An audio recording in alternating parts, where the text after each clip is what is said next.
Greetings, Rabbi Aaron Box from Ocala, Florida, back here with my podcast for the week. I want to talk about a topic that I believe is central to the way that we look at the world today, and that is the word revenge.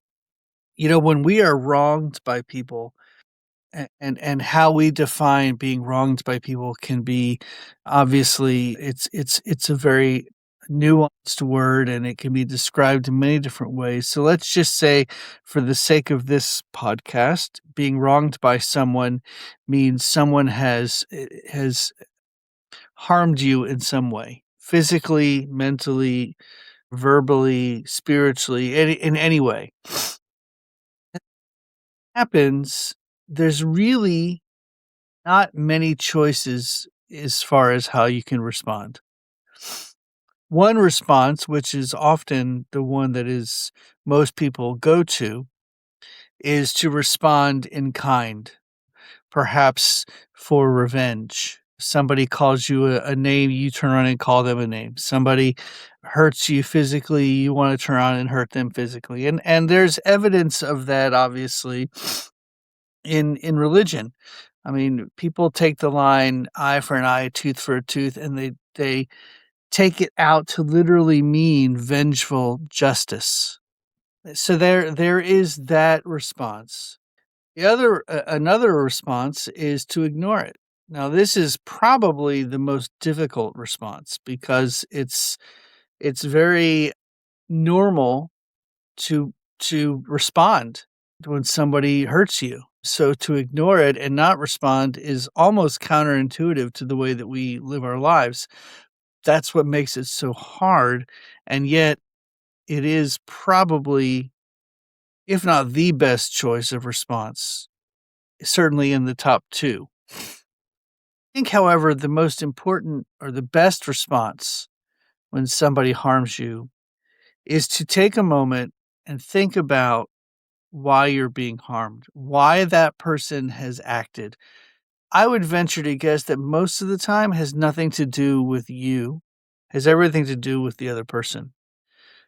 The joke is that I've heard this joke so many times that, everybody winds up in therapy because of their parents. And I don't really want to get into a discussion or any kind of argument about that. But what I will say is that it's very normal as human beings when we a certain way to try and figure out why we act that way. What in our lives has happened? What has caused us to become this particular way? I can give you a personal example.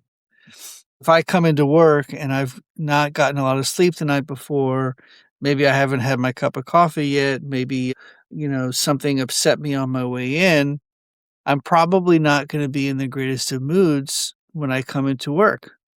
That's just human nature.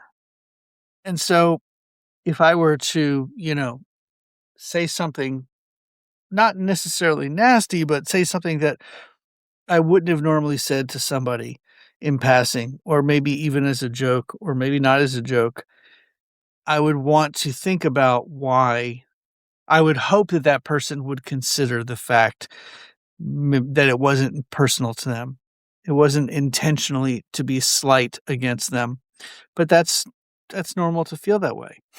So that's another response. Take a moment, think about what the person is saying, how they have hurt you, why they have hurt you. Perhaps there's something in their day, in their life that is causing them stress or strife, and you just happen to be the target of their angst. I think that is most important. The best way to respond is to not respond. It's not ignoring it.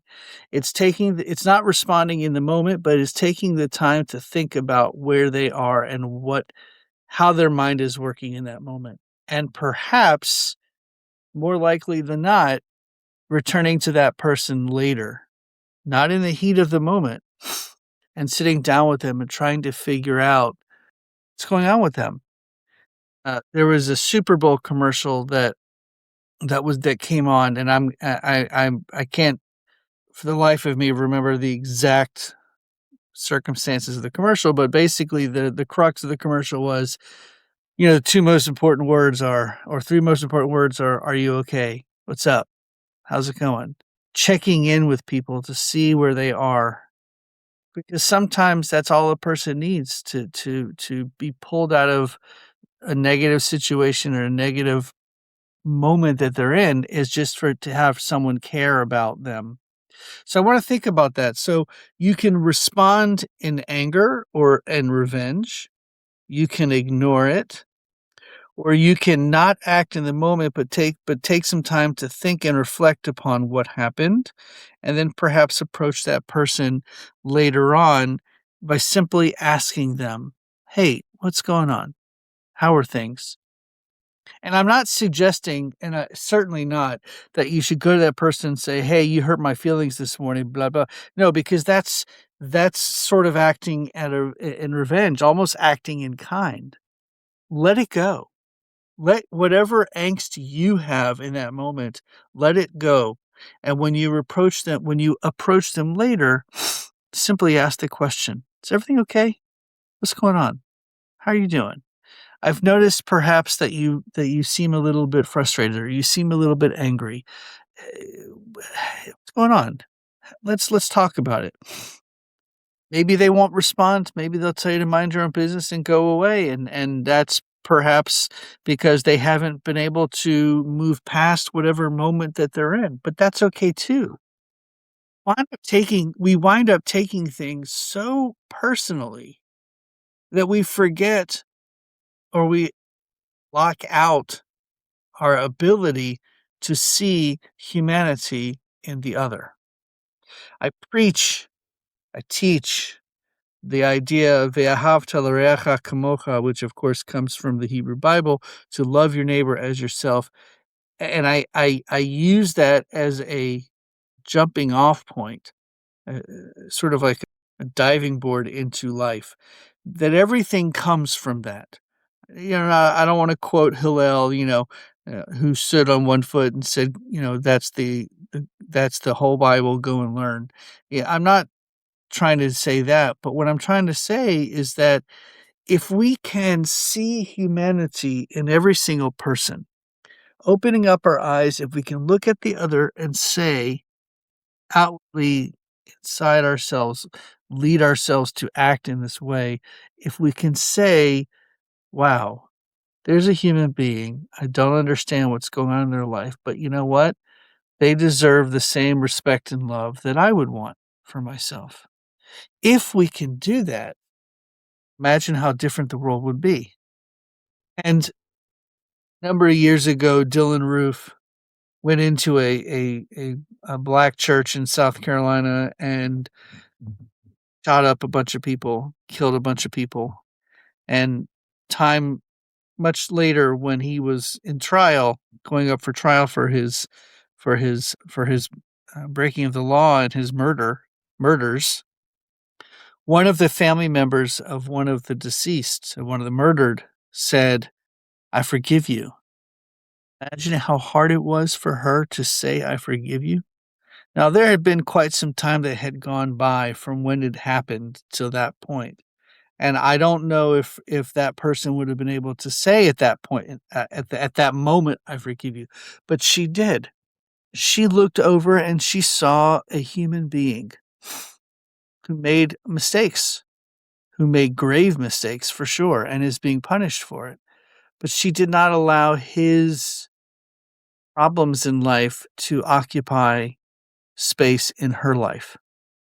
A number of years ago, I was in a conversation with somebody that had been really sort of a nuisance to me for a while, had been very nitpicky of me, had been very critical of me in a lot of ways, and I'd had it. I was frustrated all the time because this every time I saw this person or even heard this person's name, I just cringed and I just got frustrated. And so finally one of my therapists at the time, not one of, my therapist at the time said to me, "Why do you allow this person to live rent free in your head?" To think about what she said for a while, and we talked about what that meant. I was allowing this person and their situation in life, I was allowing them to get in under my skin, allowing them to live in my head as a constant source of frustration and anger and fear, perhaps. Go. Let all that go. Just push it aside. If someone is contradicting of you or condescending towards you or critical of you, that's okay. It doesn't hurt you one way or the other. This is something that I've learned as a rabbi over the years for sure, is I don't always have to be right. I don't always have to be the one that says the last word. I don't have to be the one who the smartest person in the room. When I'm meeting with congregants, when I'm talking with congregants, when I'm talking with friends or with family, nothing's going to change if I'm wrong and someone else is right. Nothing's going to change if I'm right and they're wrong. The only thing that will change is the relationship between me and those people. Think about that for a minute. Would you rather ruin a relationship with someone and be right, or take a step back and think and love that person for who they are and the relationship that you have with them? Seems to me that that's an easy one. Remember, revenge may give you instant gratification. It may feel good for a few moments, but at the end of the day, it's going to be more harmful than helpful. Ignoring is certainly an option, but at some point, every one of us has a breaking point. But not responding in that moment and taking a step back and giving yourself time to reflect on what happened and and who it was and what it was that was said, and then returning to that person later and sitting down with them and just offering a shoulder, offering an ear. Hey, how's it going? What's going on with you today? Or what's going on in your life? Let's talk. This is a way for us to see the humanity in the other, and a sure way for us to get to the place in life where we want to be. And that is where all of us can live life peacefully, successfully, and together. Shabbat Shalom.